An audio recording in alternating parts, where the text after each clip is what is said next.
Générique et on commence l'histoire.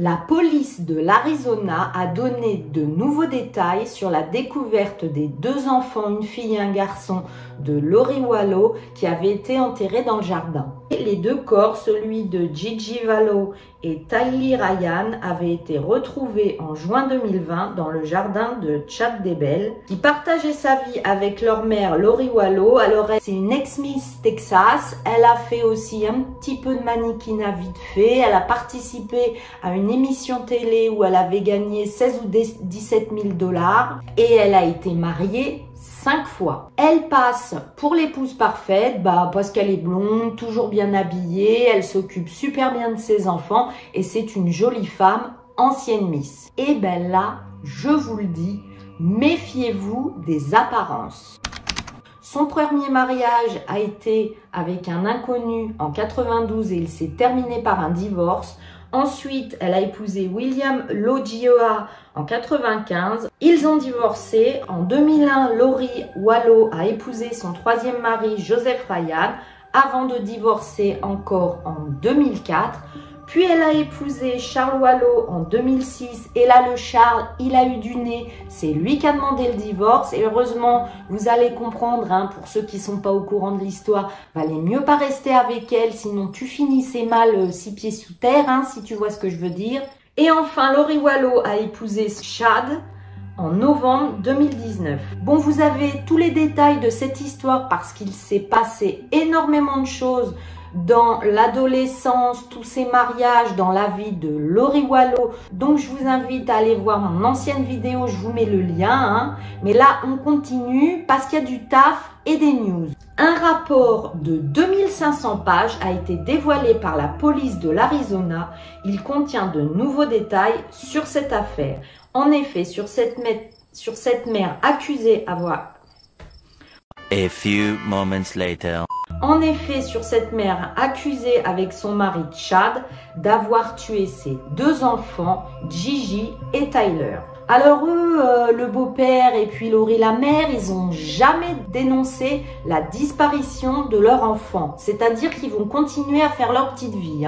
Ils ont pu leurs enfants, mais eux, ça les dérange pas. En plus, ils ne vont pas coopérer avec les enquêteurs. Et malheureusement, après des mois de recherche, dans le jardin de Chad, je vous mets les photos, on a retrouvé les 2 corps des enfants parmi plein de corps d'animaux. Les 2 ont été officiellement inculpés pour meurtre avec préméditation, l'un après l'autre, et ce fut d'abord la mère qui fut inculpée, Lori Wallow. Lori Wallow a été également inculpée pour complot en vue de commettre un meurtre envers son 4e mari, Charles Wallow, qui lui aussi a été tué. Et de 3. C'était d'ailleurs le père de Tylee. Comment ça s'est passé? Eh bien, ce dernier a été abattu par le frère de Lori Wallow, Alex Cox, en 2019 car Lori Wallow ne supportait plus son ex-mari. Elle disait que c'était un gros nulos, le traitait d'imbécile à tout va. Il faut savoir aussi que Alex Cox, donc le frère de Lori Wallow, aurait tué le chien et qu'il en aurait abandonné 2 autres. Mais arrêtez avec les enfants et les animaux, laissez-les tranquilles. Alex Cox est par ailleurs lui aussi soupçonné d'avoir participé au meurtre des 2 enfants, c'est-à-dire ses neveux. Bon, Alex Cox, il va pas l'emporter au paradis. Il est lui-même mort d'une embolie pulmonaire. La police mène l'enquête parce qu'avec tous ces morts, on ne sait jamais si c'est vraiment ça dans cette famille. Quant à Chad Daybell, donc le dernier mari de Lori Wallow, il est aussi inculpé pour meurtre de Tammy Daybell, son ancienne épouse, qui est morte en 2019. Et là aussi, au début, on a dit que c'était de maladie. Et en fait, les policiers ont exhumé le corps et vont mener l'enquête. On se demande si ce ne serait pas les 2 là, Chad et Lori, qui l'auraient tué. Et allez, on continue. Donc vous voyez déjà la différence par rapport à ma première vidéo. Bon, j'émettais des doutes, mais maintenant la police aussi, elle est au taquet du taquet et elle va revérifier tous les ça me fait drôle de le dire, mais tous les cadavres de ces personnes pour voir si finalement ils n'ont pas été empoisonnés. Et on pourra dire que Chad et Lori ont fait une véritable extermination dans leur famille. Dans le dossier de 2500 pages que s'est procuré le East Idaho News, il est révélé de nouvelles informations sont ressorties sur Alex Cox, le frère qui est maintenant mort et qui avait tué le mari de Lori Wallo. Il aurait fait un voyage en Colombie 3 jours avant d'avoir tué le mari de Lori Wallo. Pourquoi faire? Les policiers mènent l'enquête. Oui, parce que tu vas pas comme ça tout d'un coup dans ta vie. Bah tiens, je vais aller 3 jours en Colombie, puis je rentre et je tue quelqu'un. Il y a peut-être un lien. De nouveaux éléments à propos des 2 enfants révèlent dans les médias américains que les services sociaux étaient alertés sur cette famille par rapport aux 2 enfants, mais qu'ils n'ont jamais ouvert d'enquête. Je vous en dis plus. Il est indiqué que l'école où étaient élèves, les 2 enfants avaient fait un signalement auprès des services sociaux. Mais alors ceux-ci, ils ont refusé l'enquête car aucun des appels ne répondait aux exigences légales que le DCS voulait pour ouvrir une enquête. Genre, ils sont dans une bonne famille américaine, la mère elle est toute mignonne, le père il va à l'église, ça craint rien, on fait pas d'enquête. Il ne faut pas se fier aux apparences. Gigi et Tyler, eux, ont disparu malheureusement en septembre 2019, mais aucune alerte n'a été donnée par l'école. Genre, ils n'ont pas leurs élèves qui viennent en classe et ils ne vont rien dire. C'est seulement les proches de la famille, 1 mois après, en novembre, qui vont alerter la police. Et là, on va parler de la dernière photo de Gigi. Des documents révèlent aussi qu'une partie du contenu du iCloud de Lori Wallo, la mère, avait des images de Gigi en vie datées du 22 septembre 2019. Alors là, il s'agit de sa dernière photo. Il porte un pyjama rouge similaire à celui qu'il avait malheureusement quand il a été enterré dans le jardin de Chad, le beau-père. Dans le téléphone portable de Lori Wallo, la mère, elle aurait capturé plusieurs images de munitions de fusils dans un magasin d'armes à Idaho Falls. Moi je fais des photos de fleurs, de papillons, de l'océan. Elle fait des photos de fusils. Et alors, des images de surveillance vont être retrouvées dans un entrepôt de stockage où Lori, elle rangeait tous les jouets et les vêtements de ses 2 enfants. C'est-à-dire que les enfants ont disparu et elle fait le ménage dans la maison, elle liquide toutes les affaires des enfants. Mais quel manque de cœur! C'est comme s'ils n'avaient jamais existé pour elle. Et 2 semaines plus tard, elle épousera Chad Daybell. On a également retrouvé dans son téléphone des centaines de captures d'écran d'un forum en ligne, Another Voice of Warning, qui traite souvent de l'apocalypse. Oui, parce que eux, ils étaient très croyants. Ils allaient tout le temps dans leur messe et ils croyaient à la fin du monde, à l'apocalypse. Vous allez voir, je vous en dis plus. Donc, dans son téléphone et dans son ordinateur, on a retrouvé plein de photos de l'apocalypse, de la fin du monde. Et il faut savoir que Chad Daybell, c'était lui qui avait fait le site. D'ailleurs, lui, il a écrit plein de livres de la fin du monde et je vous renvoie encore à mon ancienne vidéo. Vous verrez qu'il avait une librairie avec des milliers de livres parlant de ce sujet et d'autres choses en rapport avec la religion. Donc malheureusement les enfants disparaissent et elle, Lori, qu'est-ce qu'elle va faire?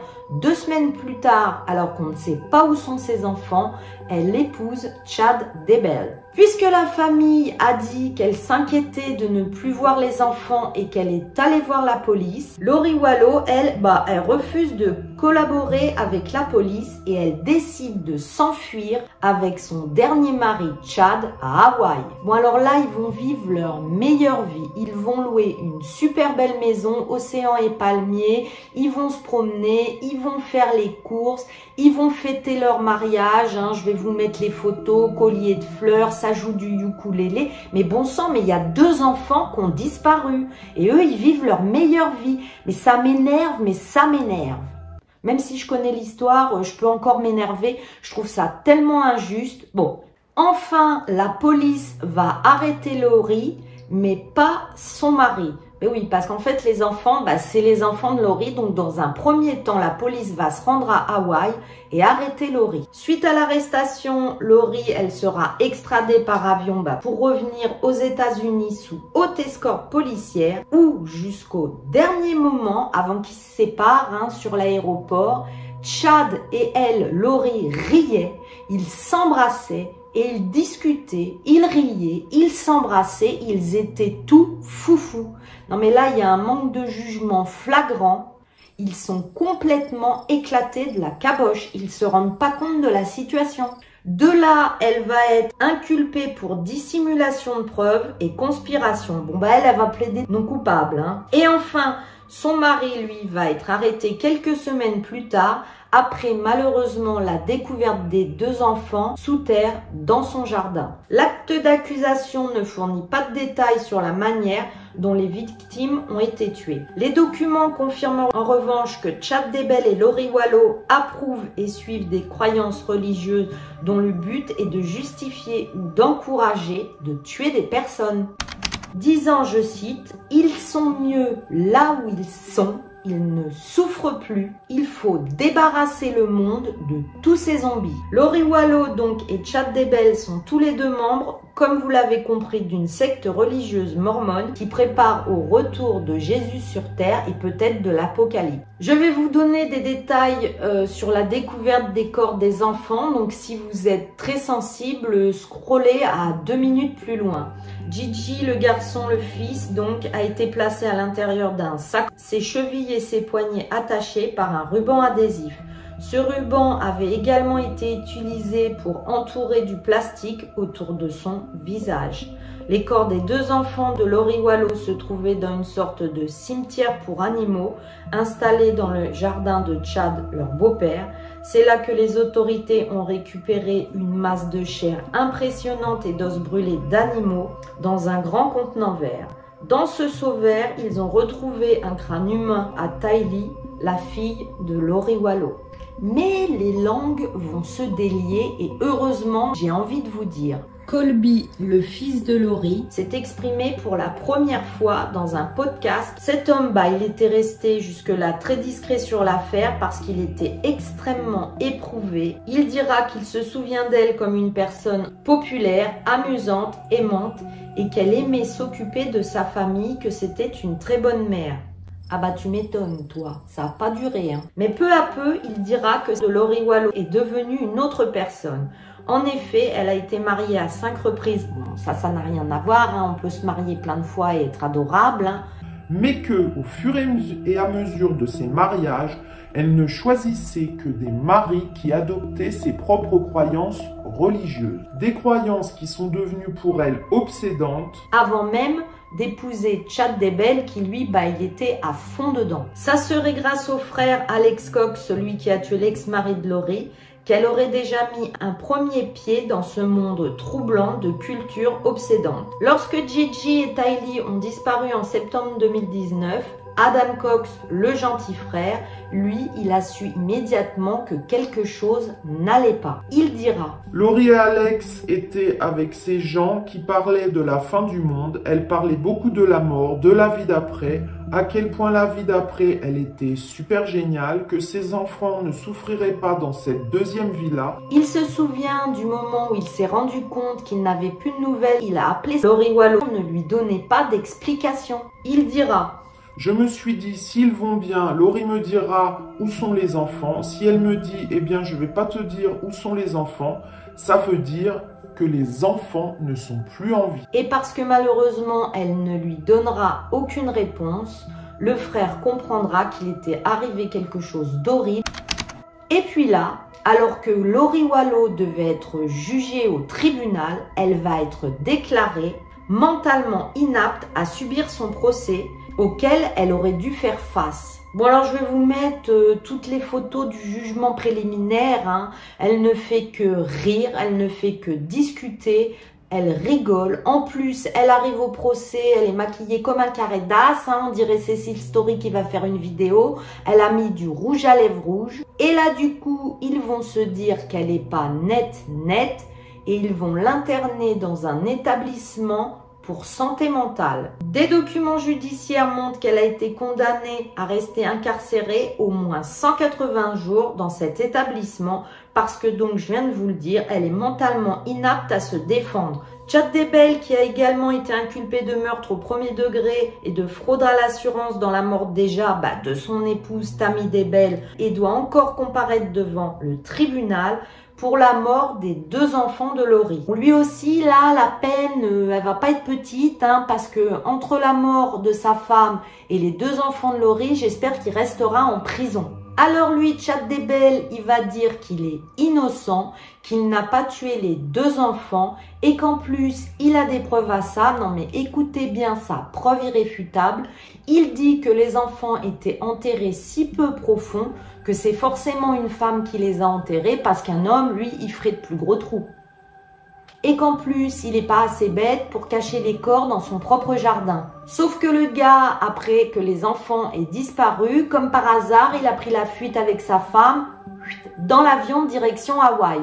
Mais il n'a rien à se reprocher. Lori Wallo a également été inculpée en jugement préliminaire pour complot en vue de commettre un meurtre envers son 4e mari Charles Wallo, le père de Ty Lee, en plus des meurtres des 2 enfants. Les 2 sont tous 2 incarcérés dans l'attente de leur procès qui aura lieu en 2023. Donc là, je ne peux pas vous en dire plus pour ça. Robert Curley, dit Bobby, est un jeune homme adorable qui aime jouer au baseball dans sa jeunesse. Ensuite, Bobby va grandir et se rendre compte qu'il n'est pas fanat de l'école. Lui, il a décidé qu'il voulait être électricien. Il fera ses études en fonction de cette passion, car ça, électricien, c'est un métier qui lui plaisait. Il travaille dur et il a prouvé ensuite qu'il était un très bon électricien. À savoir que Bobby a très bon cœur et il aime aider les autres et justement parfois quand il a des clients âgés ou qui ne sont pas aisés, carrément il leur répare l'électricité et ne les fait pas payer. Il a un cœur en or. Bobby disait qu'il estimait que c'était son rôle d'être là pour les personnes qui avaient besoin de ses services, peu importe le niveau de vie de celle-ci. Vous l'avez donc compris, Bobby était gentil, attentionné et il pensait toujours aux autres.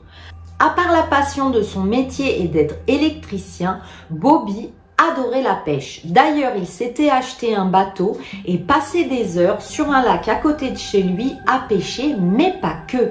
Avec ses amis, 1 ou 2 fois par an, il partait en voyage au Canada pour s'adonner à leur passion, la pêche. Comme je vous l'ai dit, avec ses amis, il passait quelques jours ensemble au Canada à attraper quelques poissons et profiter des paysages à perte de vue que leur offrait justement le Canada. D'ailleurs, il en a même profité pour apprendre à faire du ski nautique. Bobby était un homme qui avait beaucoup de cœur et qui se passionnait pour beaucoup de choses. Son seul souhait dans la vie était de trouver la femme parfaite pour lui et de fonder sa propre famille, car il rêvait d'avoir des enfants et d'entendre les petits cris de joie et chamaillements de ses bambins. Et là, il va rencontrer Joanne.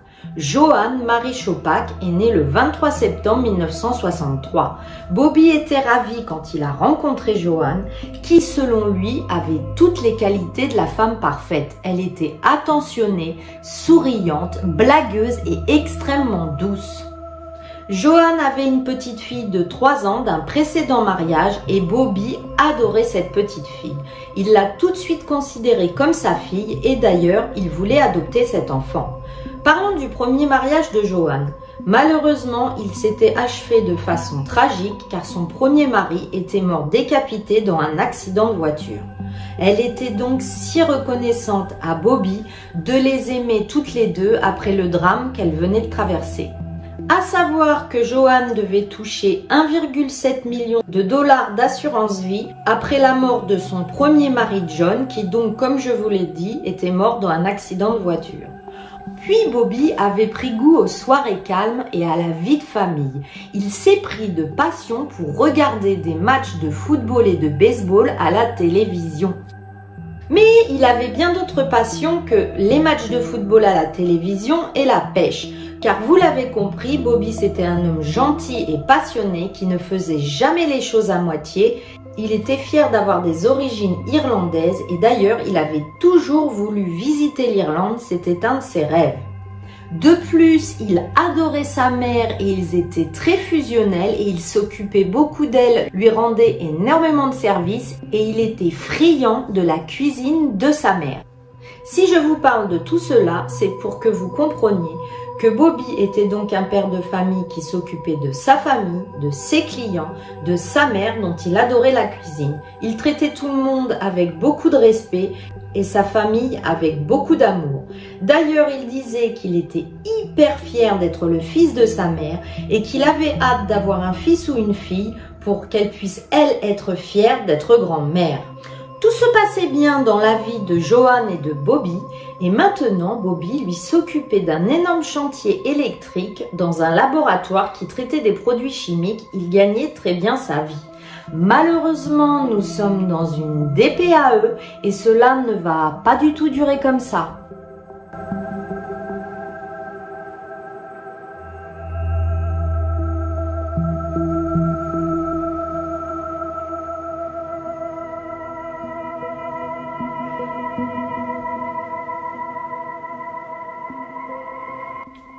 Seulement 2 mois après leur mariage, Bobby était de plus en plus fatigué et justement, comme je vous l'ai dit, il aimait de plus en plus se reposer devant les matchs à la télévision. Alors elle, Johan, elle était tout à son service. Elle était inquiète et elle redoublait d'efforts pour s'occuper de lui et lui cuisiner de bons petits plats puisqu'il était hyper gourmand. Mais plus les jours passaient et plus il était fatigué. Il avait mal à la tête, aux mains et il était de moins en moins ardu au travail. Et ça, c'était insupportable pour Bobby, dont le travail et les valeurs de s'user à la tâche étaient extrêmement importantes pour lui. Il se retrouvait diminué par la fatigue et il ne se l'expliquait pas. Sa femme lui conseilla de dormir plus, de se ménager, de bien prendre soin de lui et elle lui faisait toujours sa petite cuisine pour le requinquer. Au début, Bobby ne voulait pas consulter un docteur car il pensait que ça allait passer. Mais il subissait de plus en plus de douleurs, il était de plus en plus fatigué et on apprendra même plus tard qu'il va subir le martyre. Cela va durer 11 mois où il va souffrir et ne jamais se plaindre. Il avait des douleurs dans les paumes, la plante des pieds et puis là, il a commencé à vomir et perdre ses cheveux. C'était de plus en plus inquiétant. Ce qui était extrêmement bizarre aussi, c'est que Johan et sa fille, elle-même parfois, avaient mal au ventre et ressentaient quelques douleurs, mais beaucoup moins fort que Bobby. Mais que se passe-t-il? En fait, dès les premières semaines de leur mariage, cette horrible femme, Johan, empoisonnait son mari.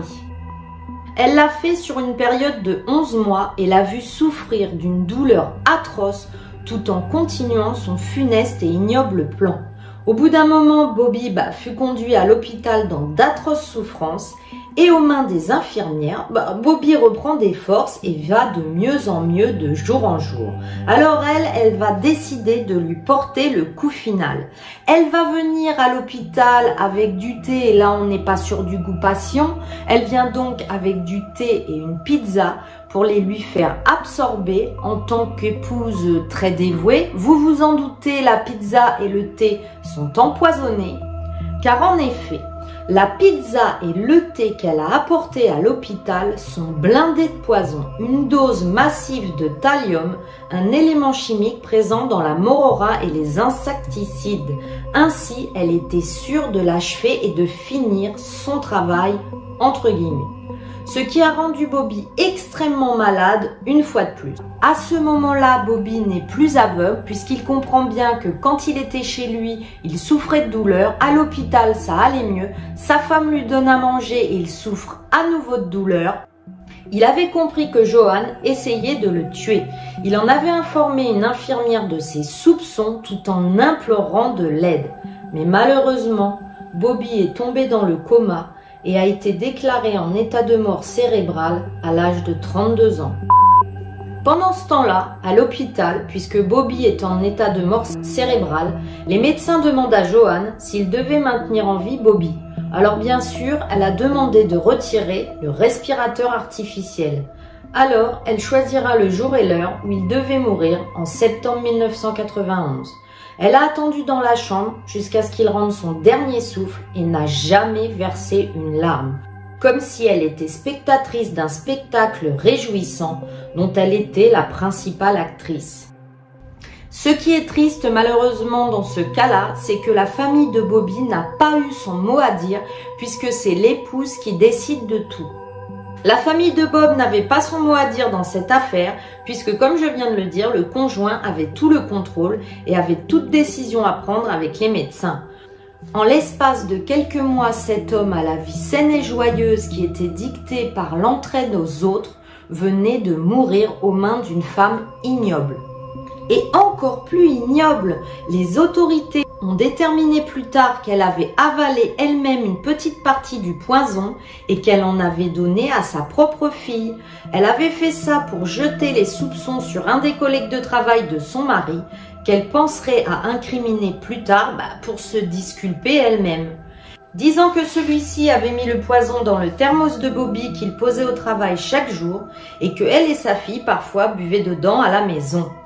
Et là, vous allez voir, et c'est ce qui commence à me rendre dingue, Joan va vivre tranquillement sa vie pendant 5 ans sans être absolument inquiétée de rien. Joan Curley va vivre tranquillement 5 ans sans être inquiété par la police le temps qu'il fasse l'enquête.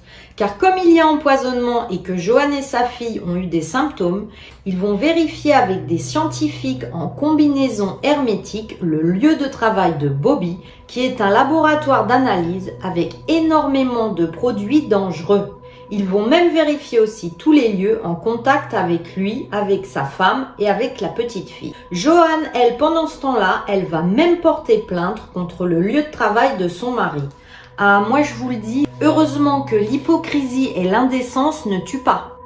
Comme tous les retours d'analyse furent négatifs, aucun résidu ne se trouvait dans ces lieux, bureaux, laboratoires, rien à part dans le thermos de Bobby. Puis, le 23 août 1994, malheureusement, le corps de Bobby va être exhumé pour prélever une mèche de cheveux et faire des analyses plus poussées. Et là, enfin, on va arrêter Joan en 1996.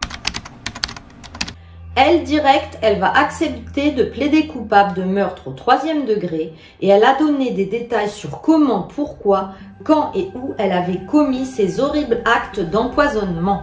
Elle a avoué qu'elle était cupide, qu'elle voulait l'argent de l'assurance vie de son mari Bobby et qu'elle ne voulait pas partager les 1,7 million qu'elle avait reçus de son premier mariage.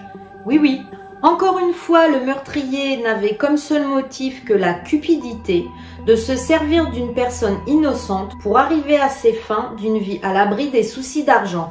Et là, je vous le répète, n'arrêtez pas la vidéo ici, parce qu'après le jugement, il va y avoir encore 2-3 choses mais complètement hallucinantes et énervantes. Joan purge donc une peine de prison qui sera de 20 ans et qui démarre en 96. Elle demandera chaque année sa libération. Elle se le dit, un jour, elle sera une femme libre. En 95, elle va encore une énième fois demander la libération, mais cela va être refusé.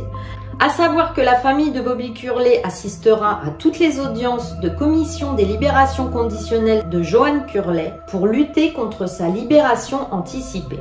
La sœur de Bobby, Suzanne, a déclaré qu'elle et son frère David ressentaient un sentiment d'accomplissement tant qu'ils la gardaient en prison. Ils ne voulaient pas voir l'assassin de leur frère dehors. Malheureusement, un an plus tard, le 12 décembre 2016, un soir à Cambridge Springs vers 23h45, le vent froid souffle, la neige tombe et un gardien de prison a apporté une boîte dans un véhicule garé devant la prison. Ce véhicule attendait Joan Curley. La boîte contenait ses effets personnels car Joan était libérée. Les minutes passent et juste après minuit, Joan Curley est escortée par 4 agents correctionnels. Elle est sortie de la prison et s'est dirigée vers le camion qui l'attendait. Au même moment, un journaliste du Times Leader va la héler et lui demander si elle avait quelque chose à dire maintenant qu'elle était une femme libre. Joan Curley n'a rien dit et elle entra dans le camion. Les gardiens de la prison ont interdit aux journalistes du Times de s'approcher une nouvelle fois du véhicule. À savoir que maintenant, en tant que femme libre de 53 ans, elle n'est pas tenue de signaler aux autorités où elle se trouve.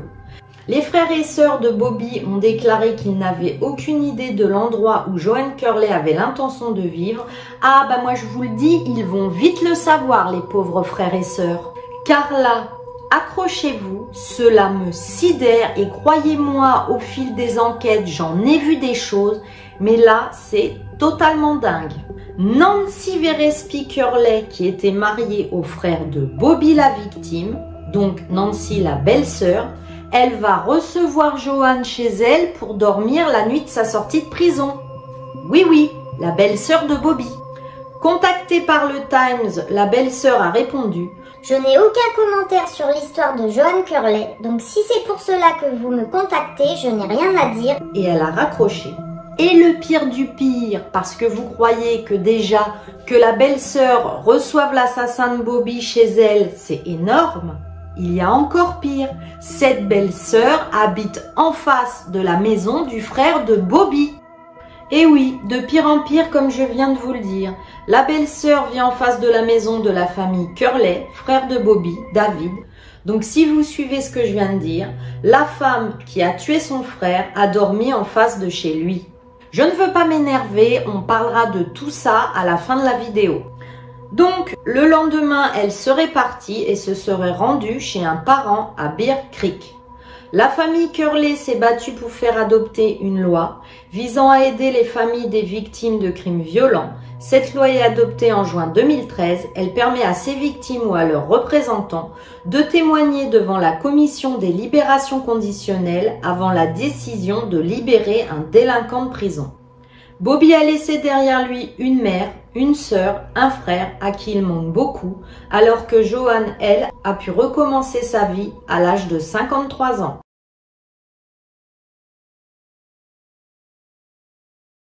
Tout commence lorsqu'un monsieur de... Tout commence en 2005. Vous voyez, ça fait pas trop longtemps. Il y a un monsieur de 46 ans, Thomas Montgomery, qui s'ennuie. Donc, il s'ennuie. Qu'est-ce qu'il fait? Il va sur Internet et il va jouer à des jeux en ligne de cartes. D'après ce que j'ai compris dans ces jeux en ligne, il y a des chats. Les chats, c'est des endroits sur le côté où on peut discuter comme des SMS avec les autres personnes qui jouent au même jeu. Et là, lui, il se met à discuter avec plein de monde. Et puis là, va y avoir un problème. Bah oui, il a 46 ans. Et tous ceux qui sont dans le jeu, ils ont à peu près 18-20 ans. Il y a une certaine tall, hot, blonde qui voudrait dire hot, je vous fais pas de dessin, et blonde non plus. Et tall, eh ben c'est grande. Bah donc de là, Thomas d'ailleurs, qu'on appellera Tom pour l'histoire, qu'est-ce qu'il fait? Il fantasme à mort. Il se dit que c'est une grande blonde de 18 ans et hot en plus. Lui, en tous les cas, le Tom, il est pas clair non plus. En fait, il a 46 ans, il est marié et il a 2 enfants. Et ben, vous savez pas ce qu'il a fait? Sur son profil, il a mis une photo de lui quand il avait 18 ans et quand il était Marines. Et il dit dans sa fiche plus précisément qu'il était un super tireur d'élite, dangereux, hyper entraîné pour vraiment paraître un héros aux yeux de la jeune femme de 18 ans. Et là, elle est pas folle. Elle dit, attends, j'ai vu qu'au début, sur ta fiche, t'avais mis que t'avais 46 ans. Lui, il lui répond, c'est une erreur, regarde, j'ai corrigé, je suis pas naze, j'ai pas 46 ans, j'ai 18 ans. Et de là va commencer une relation entre deux sur le chat. Alors là, le Tom, il y va à fond. Il met des photos de lui quand il était soldat, quand il avait 18 ans. Il l'a fait rêver. Il lui dit qu'il a été en Irak. Il lui dit limite que c'est un agent secret. Et la tall hot blonde, qui d'ailleurs s'appelle Jessie, ah bah alors elle en peut plus. Elle a trouvé l'homme de ses rêves. Descends. Allez. Maintenant, je vais vous parler de Jessie, la jeune femme blonde. Alors elle a 18 ans, elle est en études secondaires et elle étudie dans la Virginie. Elle est très sportive. Elle fait du basketball et du softball. Elle a vraiment une allure athlétique. Comme on l'a répété 15 000 fois dans ma vidéo, Elle est grande, elle est blonde, elle est athlétique. Alors là, autant vous dire que Tom qui lui, en réalité, a 46 ans, c'est un bon père de famille avec du ventre, les grosses moustaches, les lunettes, le cliché, il en peut plus qu'une jeune femme de 18 ans soit amoureuse de lui. Et oui, parce que Jessie, la pauvre, elle croit que c'est un jeune marine de 18 ans et elle tombe amoureuse de lui. Et elle lui envoie plein de messages. D'ailleurs, je vais vous en lire certains. Mon petit Tom, mon Tommy, je t'aimerai pour toujours et j'aimerais m'enrouler autour de toi. Tom lui répond, moi, c'est pareil, je n'ai jamais rien ressenti comme ça. Et Jessie lui répond, tu es si intelligent, mon Tommy, j'aimerais être tout le temps avec toi. Bon, alors là, on l'aura compris, lui, Tommy, il s'ennuie avec sa femme et ses 2 enfants. Et là, avec cette relation par chat virtuel, il est complètement excité. C'est devenu obsessionnel. Il ne pense qu'à ça. Lui écrire matin, midi et soir, tout le temps.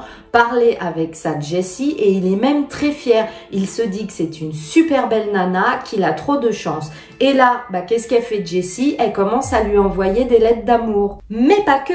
Elle lui envoie des photos suggestives, très olé olé, des lettres d'amour et une culotte en dentelle rouge. Mais là, tout ne va pas se passer comme prévu. Figurez-vous que la femme de Tom, elle va tomber sur le colis, elle va l'ouvrir et là, oh mais non, imaginez-vous, la femme de Tommy, elle va tomber sur la culotte rouge. Alors là, le sang de la femme de Tommy ne fait que 15 milliards de tours. Et elle va le disputer, elle va lui dire, on imagine, mais qu'est-ce que c'est que ce colis, qu'est-ce que c'est que cette culotte rouge, qu'est-ce que c'est que ces photos et qu'est-ce que c'est que cette lettre. Du coup, lui, il va dire qu'il va arrêter d'écrire à Jessie et que c'est terminé. Oui, il veut pas mettre sa femme plus en colère qu'elle ne l'est déjà. Mais c'est une maligne, la femme à Tom. Elle va écrire à la petite Jessie de 18 ans et elle va lui envoyer le courrier qui suit. Mademoiselle, sachez que vous fréquentez et écrivez à un homme de 46 ans qui est marié et père de 2 enfants. Alors là, autant vous dire, Jessie, elle en revient pas. Elle tombe carrément le cul par terre. Elle croyait parler à un jeune homme de 18 ans et elle se retrouve avec un père de famille avec 2 enfants, gros moustachu aux lunettes. Entre parenthèses, je n'ai rien contre les moustachus aux lunettes. C'est juste qu'on passe du marine sexy de 18 ans au moustachu à lunettes. Bon, alors lui, Tommy, qu'est-ce qu'il dira? Il déclarera que c'était devenu comme une drogue, qu'il ne pouvait plus s'arrêter, qu'il était flatté d'être aimé d'une jeune femme comme ça. Moi, je me demande, il aurait dû quand même se rendre compte que elle, la jeune femme, elle aimait des photos de lui de 18 ans, mais pas ce qu'il était en réalité. Et je pense que le Tom, là, il avait vraiment perdu contact avec la réalité. Il avait grillé les noisettes, là le Tom, il perdait les pédales. Bon, alors tout ça, il faut savoir que ça a été un amour virtuel. Il y a eu des photos sensuelles et même très coquines, olé olé, qui ont été échangées, mais ils ne se sont jamais vus en vrai. D'ailleurs, fait très étonnant, ils ne se sont jamais vus en webcam. Bon alors Tom là, il commence à péter un plomb, il devient stressé, il devient nerveux, il veut lui parler, il veut lui réécrire, ça le rend dingue. Et là, qu'est-ce qui va se passer dans le fameux jeu de cartes sur ordinateur, sur le chat de ce jeu de cartes? Alors là, vous êtes pas prêts. Prenez une boisson, asseyez-vous parce que la suite, on passe vraiment du paradis à l'enfer. Jessie, elle, de son côté, elle est dégoûtée. En fait, ça fait plusieurs mois qu'elle entretient une relation amoureuse par Internet avec un homme de 46 ans. Du coup, elle n'est pas tout à fait sûre. Comme Tom, lui avait dit dans quelle entreprise il travaillait, qu'est-ce qu'a fait Jessie? Elle décide d'écrire à un collègue de travail à Tom pour lui demander toute la vérité. Quel âge il a? Est-ce que c'est vrai qu'il est marié? Est-ce que c'est vrai qu'il a des enfants? Et là, le jeune homme qui s'appelle Brian et dont le pseudo est Beefcake, justement joue au même jeu de cartes en ligne et commence à discuter avec Jessie, la jeune femme blonde de 18 ans, et lui dit que oui, c'est vrai qu'il a 46 ans, qu'il est bedonnant, qu'il a 2 enfants et que bien sûr il est marié. Et là, mais pourquoi? elle, Jessie, elle a décidé de se venger et elle va se mettre ouvertement sur le chat où lui, Tom, l'homme de 46 ans, peut tout lire et tout voir. Elle va se mettre à draguer Brian. Elle va lui dire qu'elle le trouve beau, qu'elle le trouve sexy et elle va même lui dire qu'elle a envie de lui faire l'amour. Elle écrit tout ça en chat et lui, eh ben forcément Tom, mais il devient fou de jalousie. Quoi? Comment est-ce possible? Mais la jeune femme de ses rêves, la jeune femme avec qui il a écrit pendant des mois, là, elle est en train de tomber amoureuse d'un autre, un collègue à lui qui, lui, est très jeune. Bah alors lui, Brian, il est trop content. Du coup, bah, il répond aux avances de Jessie, la jeune femme de 18 ans. Et de là, bah, commence une histoire d'amour entre deux sur le chat, aux yeux de Tom. Alors Jessie, bah, pour en rajouter une couche, elle, qu'est-ce qu'elle fait? Elle poste carrément sur le chat des photos d'elle en petite robe, en maillot de bain où elle est magnifique pour encore plus embêter Tom. Bah lui, le pauvre Brian, qu'est-ce qu'il fait? Bah il répond au message d'amour de Jessie, il lui écrit qu'elle est jolie, il lui écrit qu'il aimerait la rencontrer. Et là, mais Tom, ça le rend fou. Et il écrit à Jessie, je cite, Brian paiera de son sang. Alors là, bah, les messages, ils deviennent de plus en plus violents, mais personne n'y croit. Jessie en parlera à Brian, mais aucun des deux ne feront attention au message de Tom. Pour ne rien arranger, Jessie commence même dans le chat à se moquer de Tom. Elle va dire que c'est un car il aime les jeunes femmes de 18 ans. Elle va dire que c'est un gros sadique, un gros pervers. Elle se moquera de lui. Elle va enchaîner des vieilles blagues pourries sur lui. Elle va être très méchante. Bon, alors, petite parenthèse. Moi, là, je comprends que la Jessie, elle a le seum, hein, en fait. Elle croyait sortir avec un beau militaire de 18 ans. Elle se retrouve avec un vieux père de famille qui a 2 enfants et qui a déjà une femme à la maison. Ok, on est d'accord. Bon, ok, elle se venge un peu, ok.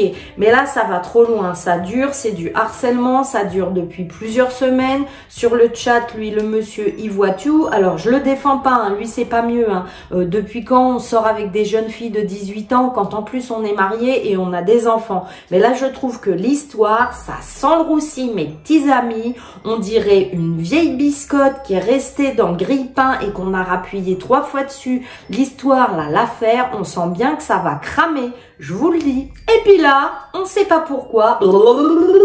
Retournement de situation. La Jessie, elle se remet à parler au Tom de 46 ans. Oui, vous avez bien entendu, bim! Elle se remet à le draguer et elle lui dit, je cite, le Tom d'avant me manque. Alors lui, Tom, il répond, ben oui, je comprends bien. Et elle, Jessie, elle lui dit, oh, mon petit Tommy, si mignon, le petit militaire, et ses échanges avec lui, nos discussions, qu'est-ce qu'elle me manque? Alors lui, Tom, qu'est-ce qu'il répond? J'ai mal au cœur que tu me dises ça, car je ne suis pas ce Tom-là. Alors elle, qu'est-ce qu'elle dit? La guicheuse, hein, parce que je trouve que là, on en est sur de la guicherie de haut vol. Hein.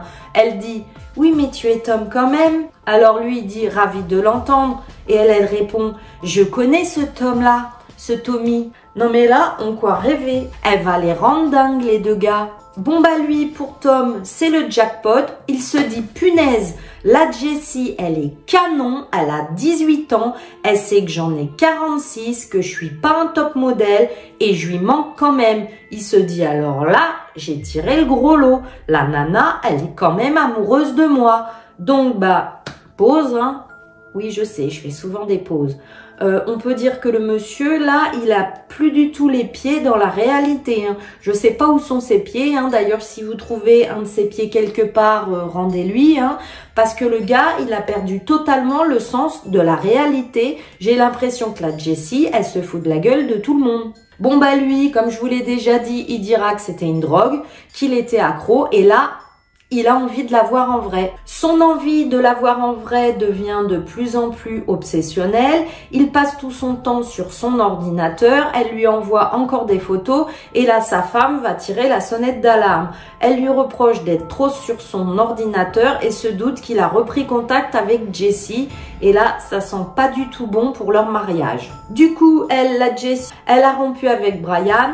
Un de ses amis et collègues de travail dira d'ailleurs du jeune Brian C'était un gamin calme et facile à vivre. Il faisait du sport, du basketball. Il était très bien entouré dans son lycée. Il faisait tout ce que vous lui demandiez de faire et il ne se plaignait jamais. C'était une personne vraiment innocente, un jeune homme honnête qui travaillait pour payer sa voiture.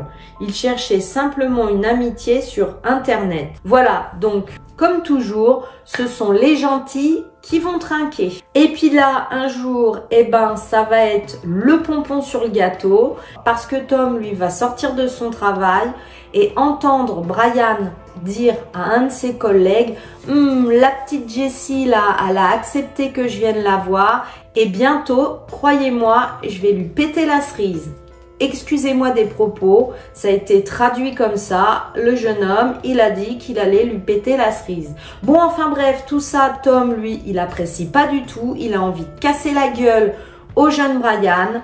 Il est en furie, tout le monde les retient et il lui fait de grosses menaces. Tout d'un coup, Tom, il n'y tient plus et du jour au lendemain, il prend la route, direction chez la jeune Jessie. Il veut la voir, la regarder. Il conduit jusqu'à la Caroline du Nord et arrive devant chez elle. De là, il lui envoie un message en lui disant « Je suis juste devant ta maison ». Ah ben là, Jessie, elle est furieuse, elle est pas contente du tout que le Tom, il se soit pointé sans la prévenir. Elle refuse de sortir de chez elle et elle lui fait comprendre sa colère. Et là, malheureusement, le 15 septembre 2006, alors que Brian quittait son travail, il allait se rendre dans son pick-up pour lequel d'ailleurs il travaillait pour se le payer. Il rentre dans sa voiture et là, il reçoit 3 balles à travers sa fenêtre et il meurt. Petite précision, ses pneus avaient été crevés. Alors, ce qui est un peu gore dans cette histoire, c'est qu'on est le vendredi soir.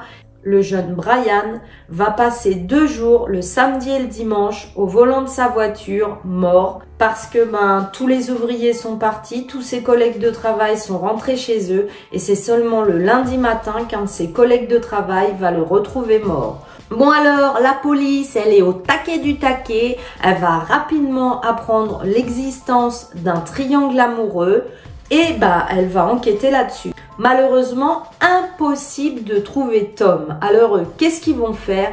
Ils vont se dire, oh là là, mais il faut protéger la petite Jessie. Imaginez que le Tom, il se rende chez elle, il faut vite y aller.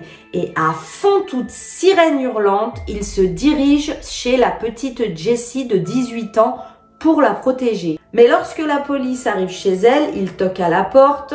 Et là, c'est une femme de la mi-quarantaine qui ouvre la porte. La femme s'appelle Mary Scheller, elle est saoule, elle est pas bien, elle répond à leurs questions, mais elle est mal à l'aise. Et puis tout d'un coup, elle éclate en sanglots. Alors que la police l'interrogeait et qu'elle est en train de pleurer, elle le révèle qu'il n'y a pas de Jessie, que c'est elle qui chattait sur le net, que c'est elle qui envoyait des photos qui ne sont pas d'elle du coup, et qu'en plus, et c'est encore pire, c'est des photos de sa fille Jessie de 18 ans qu'elle a prises à son insu. Oui, la mère, elle prend des photos de sa fille, des photos même suggestives, quand sa fille, elle se penche et qu'on voit sa culotte, quand sa fille était en train de dormir, quand sa fille allait sous la douche. C'est dégueulasse. Résumons la situation.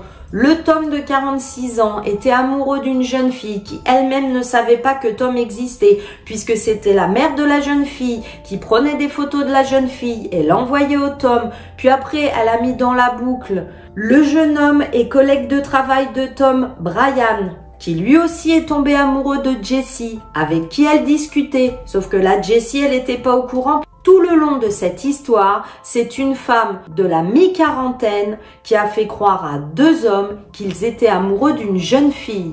Tout est faux. Et moi, alors, ce qui me choque, c'est que pour vraiment rien, puisque du coup, il n'y a pas d'histoire d'amour, la mère, elle a pris des photos de sa fille à son insu pour les offrir à des hommes. Moi, alors vraiment, ça me dégoûte. Bon, alors que je vous parle un peu du tribunal et des suites de cette affaire. Alors lui, le Tom, il a appris que son amoureuse de 18 ans n'existait pas, enfin que si, mais que elle était pas au courant de l'existence de Tom, puisque c'était en fait une femme à la moitié de la quarantaine qui lui avait envoyé des photos. Il avait le cœur brisé.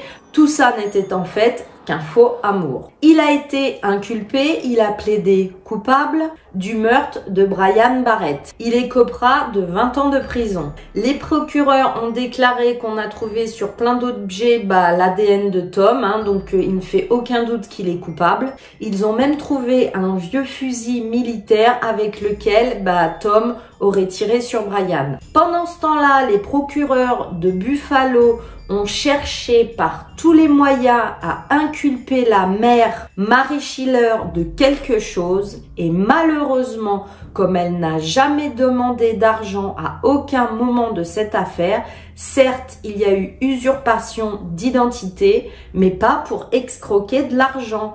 Et là-bas, dans cet état, vous seriez inculpé s'il y avait fraude avec de l'argent et il n'y en a pas. Bon alors la Mary Schiller là, autant vous dire parce qu'elle aussi elle était mariée, son mari il a demandé le divorce.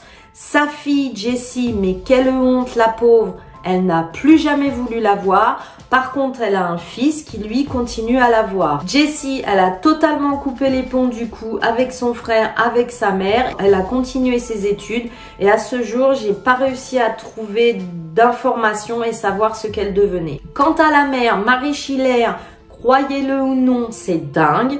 Elle a fait une interview à la BBC où elle est tout en détente. Elle n'a pas l'air de trop regretter ce qu'elle a fait. En plus, dit-elle, elle est retournée sur des chats. Elle parle avec des centaines d'hommes. Elle est tranquille. Et je finirai en parlant de Brian Barrett qui lui était un jeune homme travailleur, sportif, qui aimait sa famille, qui avait des amis, qui était totalement innocent et qui, pour une histoire d'amour, a perdu la vie. L'histoire d'aujourd'hui va nous emmener en Californie, à Newport Beach, où est née Rebecca Shiver. Elle passera ensuite la majeure partie de son enfance à Omaha. Son éducation se fera dans un foyer hyper religieux et sa mère va d'ailleurs contrôler parfois ce qu'elle regarde à la télévision parce qu'elle juge que dans certaines émissions, il peut y avoir le diable. Alors qu'elle racontait à un psychologue son passage sur l'adolescence, elle a décrit une série de scènes où des hommes malheureusement tentaient de s'imposer à elle. Parfois, elle réussira à les repousser, d'autres fois, elle s'est laissée abuser. Elle dira qu'elle n'est pas du tout proche durant l'adolescence de ses parents et qu'ils vont finir par la placer dans un foyer d'accueil. Puis parfois, elle rentrait chez elle, ses parents la gardaient quelque temps et la remettaient dans un foyer, elle re-rentrait et elle dira faire ainsi tout le temps des allers-retours qui vont énormément perturber son adolescence. Elle dira ressentir un énorme sentiment d'abandon. Elle était comme la dernière roue du carrosse dans son cœur. À 18 ans, Rebecca deviendra majeure et elle pourra enfin rester chez ses parents, mais ils vont lui dire d'emménager dans le sous-sol. Elle préfère, ça lui fait un peu sa petite indépendance en restant enfin dans la maison de ses parents. Elle aura un petit ami et elle va entamer avec lui toute une série de relations intimes qui malheureusement n'étaient pas les premières pour elle. Elle dira parfois à son petit ami qu'elle voulait quitter la ville, mais alors son petit ami l'a jetée à travers la pièce et l'a tapée encore et encore. Il pointera même sur elle un jour une arme. Une nuit, elle s'est faufilée hors de la maison et s'est enfuie au Minnesota. Rebecca trouvera ensuite du travail au Planet Hollywood dans le Mall of America. Elle rencontrera ensuite un collègue dans le centre commercial et peu de temps après, ils se sont enfuis à Las Vegas et ils vont se marier. Il a tout juste 19 ans et elle 18. Elle aura un fils de lui et elle dira qu'avec lui aussi, malheureusement, elle a subi des abus violents. Et pour gagner sa vie, Rebecca dira qu'elle était obligée de danser dans les boîtes de nuit. Elle gagnait pour des soirées amateurs privées entre 100 et 300 $. Bientôt, elle commencera également à travailler dans des clubs de striptease. Alors vous me demanderez quelle est la différence. C'est très simple. En boîte de nuit, les danseuses sont censées garder leurs vêtements alors que vous le savez bien, dans les clubs de striptease, elles vont s'effeuiller. Puis elle décide de quitter son jeune mari. Elle dira qu'elle avait donné la photo de son mari aux videurs des clubs. Ainsi, comme ça, les videurs allaient empêcher son mari enfin ex-mari, de rentrer dans les boîtes de nuit et les clubs de striptease. Puis elle va déménager à l'est de Phoenix. Là, elle rencontrera Donald Mellon qui se fait appeler dans les clubs DJ. Mais parlons de Donald Mellon, qui est cet homme que Rebecca va rencontrer. Bon alors Donald Mellon, lui, il est très riche. Il fait partie d'une famille qui possédait plein de McDo dans la banlieue ouest de Phoenix. Ces franchises, comme vous l'avez compris, ont rendu Donald et toute sa famille extrêmement riches, je vous l'ai dit juste avant. Donald était connu pour sa nature généreuse, il n'a jamais dit non à quiconque qui demandait de l'aide. Il est drôle et souriant, c'est un bon vivant. Lui et sa femme ont passé des années en famille heureux, à faire des voyages en voiture mais aussi en avion. C'est une famille qui est confortable au niveau des finances et qui vit dans la joie et la bonne humeur. Malheureusement, Donald avait trouvé un nouvel amour autre que sa famille, l'alcool, et il va sombrer de plus en plus dans l'alcoolisme. Sa dépendance deviendra si forte qu'il ne pouvait pas y renoncer, même pour sa famille. Dans un souci d'élever sereinement ses 3 enfants, Karen, alors sa femme, va décider de divorcer. Et là, Donald, en devenant un père célibataire, il va radicalement changer. Il va commencer à fréquenter les clubs de striptease, à boire dans les clubs de striptease, et c'est là qu'il va rencontrer Rebecca. Rebecca, elle, venait juste d'arriver dans son club. Ils ont appris à se connaître, Donald était en plein divorce. Donald dira ensuite à Rebecca qu'il venait de virer sa réceptionniste et que si ça l'intéressait, il pouvait l'embaucher à sa place. Ils ont déjeuné dans un restaurant chinois pour discuter de cette possibilité. Là, il lui a dit qu'il n'y avait pas que le fait de la faire travailler pour lui qui l'intéressait, mais aussi de sortir avec elle. Elle emménagera avec lui en octobre 2003. Rebecca dira qu'au début, elle ne sera jamais présentée à la famille de Donald parce qu'elle pensait ne pas être une fille assez bien pour lui, ne pas être à la hauteur. Mais là, elle va se rendre compte que la maison de Donald, qui était magnifique, était quand même bizarre car elle était garnie d'un arsenal d'armes à feu. De plus, il y avait des bouteilles d'alcool partout, aussi bien pleines que vides, et c'était très mal rangé. Et c'est alors que Rebecca et Donald vont passer leur journée à se disputer, à boire de l'alcool, à se redisputer. Ils ne prennent même plus le temps de manger comme si l'alcool en fait les nourrissait. Et là, après 6 mois de fréquentation, déjà que c'est pas terrible dans leur histoire, Donald va devenir jaloux et possessif. Il lui demandera de ne plus jamais retourner au club, de ne plus danser et de démissionner, ce qu'elle fera. Il va lui dire de rester à la maison, ce qu'elle fera aussi. Elle sera responsable des tâches ménagères de la maison, enfin le peu qu'elle peut faire, puisque elle aussi est devenue alcoolique, mais elle ne devra plus sortir de la maison. Tout d'un coup, Donald va avoir la folie des tatouages. Et là, accrochez-vous, c'est la grande classe. Lui, Donald, va se faire tatouer Rebecca et il va demander, ça sera même un ordre, à Rebecca de se faire tatouer au-dessus de sa partie intime DJ's Playhouse, qu'on traduira en français la salle de jeu à DJ. Ah ouais, là c'est la classe à Dallas quand même.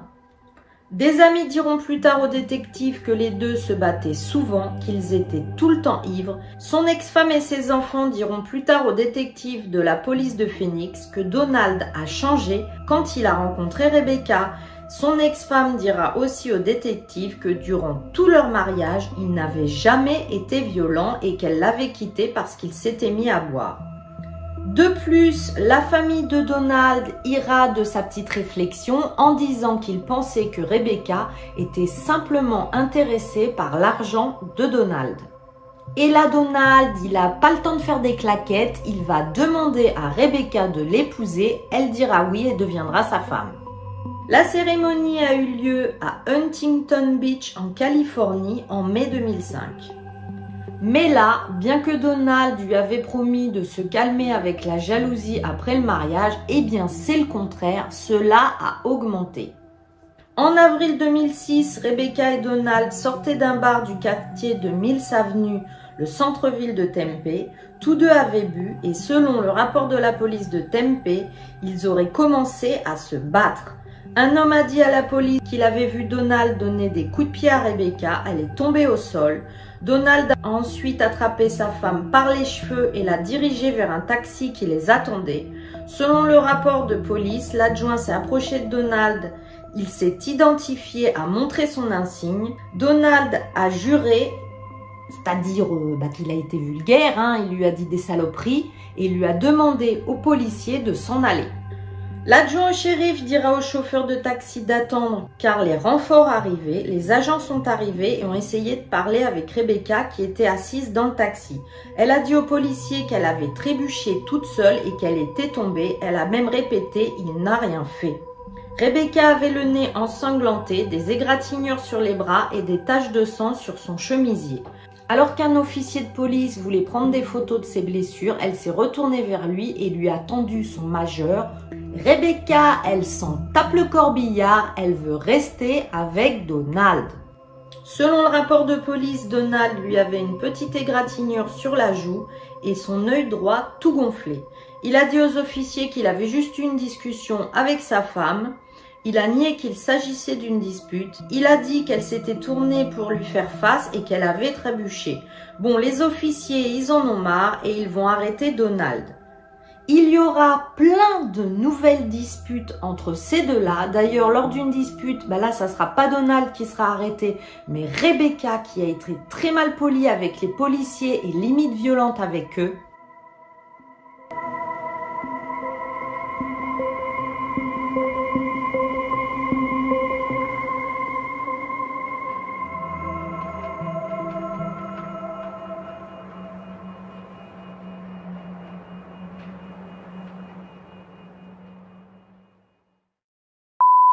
Et là, ils vont redéménager, comme si à chaque fois les Mellon pensent que autre vie ailleurs, meilleure vie. En 2011, les Mellon vont déménager dans l'ouest de Phoenix et la police dira qu'elle s'est rendue dans cette maison plus d'une vingtaine de fois. D'ailleurs, l'une de ces fois-là, ils se sont rendus à la maison des Mellon parce que le bouton d'alarme était déclenché. Toujours, les deux, ils étaient à moitié amochés. Lui, Donald, dira que c'est le chien qui a touché le bouton sans faire exprès. Les agents ont demandé à Rebecca s'ils pouvaient l'emmener chez un ami ou dans un refuge pour être en sécurité. Elle a refusé. Elle aussi a dit que c'était le chien qui avait déclenché l'alarme. Les agents lui ont laissé une brochure sur la violence domestique et ils sont partis.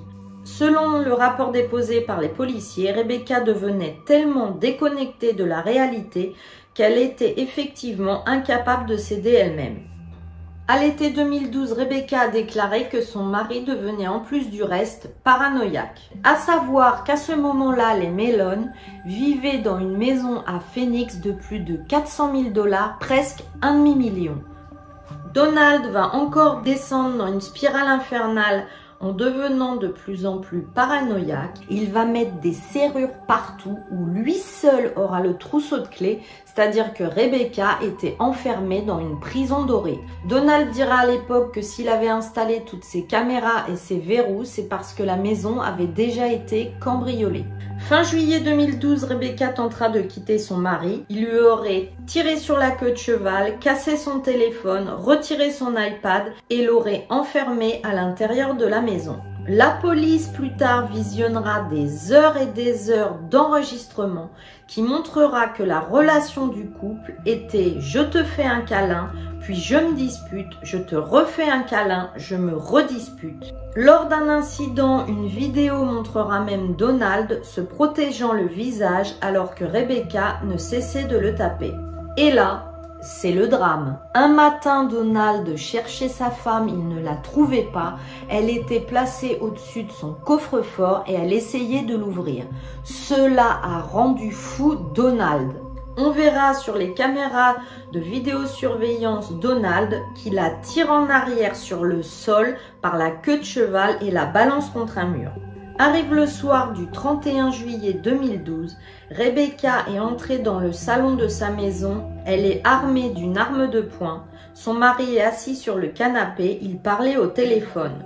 Elle lève le pistolet et elle lui tire dessus. Et ce qui est dingue, c'est que les caméras de surveillance vont filmer tout le meurtre. Donald, à ce moment-là, n'est pas mort. Il aurait pu survivre s'il avait été soigné rapidement. Au lieu de cela, Rebecca va attendre qu'il meure pendant quelques minutes. Et une fois qu'il sera mort, elle va décrocher son téléphone et appeler le 911. Selon une description de la vidéo par la police de Phoenix, 17 minutes après la fusillade, on peut même voir Donald se lever du sol et s'allonger sur le canapé, puis mourir. Au début, Rebecca dira que quand elle était sortie de sa chambre, elle avait trouvé son mari blessé, mais ces histoires ne cessaient de changer. Les enquêteurs vont retrouver le pistolet, l'arme présumée du crime, entre les coussins du canapé où elle s'était assise. C'est ce qu'on verra plus tard sur la vidéo de la maison. La police va arrêter Rebecca pour le meurtre. Ils vont la placer à l'arrière d'une voiture de police où elle s'évanouira plusieurs fois. C'est là que les enquêteurs vont fouiller la maison, voir que la maison est câblée avec tout un système de caméras. Ils vont regarder la vidéo et voir la fusillade. Et même que Rebecca, non seulement elle attendait et s'est assise dans le canapé le temps que son mari meure, mais elle a fumé une cigarette. Bon, vous vous imaginez, le meurtre là va devenir un sujet d'actualité non seulement à Phoenix, mais à l'international. Des équipes de tournage de partout vont se présenter dans le coin pour filmer Rebecca Mellon en prison, mais aussi la maison des Mellon. Elle va être accusée de meurtre au premier degré et il y aura une caution fixée à 1 million de dollars. La police n'aura pas besoin de faire beaucoup de recherches pour comprendre qui est coupable et le pourquoi du comment et de se rendre compte de toutes les violences qu'il y avait dans ce couple. Ce qui est effrayant, c'est que la police va se rendre compte que quelques secondes avant d'être tué, Donald était au téléphone avec l'un de ses enfants. Rebecca se verra attribuer un avocat de la défense qu'elle engagera parce qu'il allait engager des experts pour parler avec elle. C'est-à-dire que son avocat va engager tout un tas de psychologues pour prouver que ce n'est pas de sa faute et qu'elle avait subi des violences de la part de son mari. Ils diront c'est une femme d'un foyer rural et religieux qui déménage dans une grande ville et qui trouve du travail dans un club de striptease. Elle est vulnérable, elle a eu une enfance tourmentée, elle rencontre un homme riche de 15 ans plus vieux qu'elle, il va s'en occuper financièrement. Cette relation, selon ce récit, qui seront étayés par des rapports de police, va devenir jalouse, abusive et violente. Sa défense va dire que son mari était violent. Heureusement, il y a des traces de tout parce qu'au cours seulement de l'année précédant le meurtre, la police avait été appelée 21 fois au domicile. Un psychologue, John Thomas, a écrit dans son rapport déposé auprès du tribunal que Rebecca était devenue une adulte sans aucune estime de soi, une personne qui permettait aux gens de l'utiliser et de la maltraiter et qu'elle avait grandi dans cette violence et cette estime d'elle-même. Plus tard, Rebecca parlera de l'événement à la barre et elle dira simplement qu'elle a tout oublié et que donc elle ne se rappelle de rien. Elle montrera, après examen médical, des signes de cirrhose du foie lors de son arrestation, selon les documents du tribunal, mais les symptômes se sont atténués et sa santé s'est améliorée pendant sa détention. Et là, Rebecca, elle est mécontente de son avocat de la défense et elle décide d'en prendre un autre. Jennifer Wilmot, c'est celle qui s'était notamment occupée de la meurtrière Jodi Arias. Alors je vous mets le lien ici parce que j'ai fait une vidéo et vous allez voir que elle aussi, son histoire est très complexe. Rebecca sera reconnue coupable du meurtre de son mari et elle sera malgré tout épargnée de la peine de mort. Elle écopera d'une peine de prison de 20 ans. Elle aurait dû avoir moins car elle avait subi des violences de la part de son mari.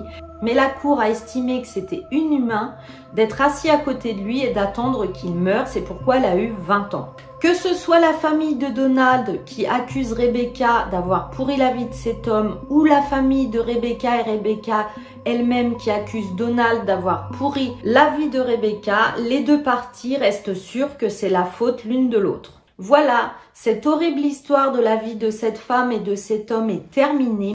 Dites-moi ce que vous pensez de cette affaire parce que lui, Donald, avait une belle vie et a sombré dans l'alcool, alors qu'à l'inverse, Rebecca a une vie horrible dans son enfance et a rencontré un homme qui pouvait lui changer la vie. Mais les deux, là, ils se sont tirés vers le bas et de toute façon, on ne doit pas en arriver au meurtre. Mais qu'est-ce que vous en pensez de cette histoire? Dis-moi ça.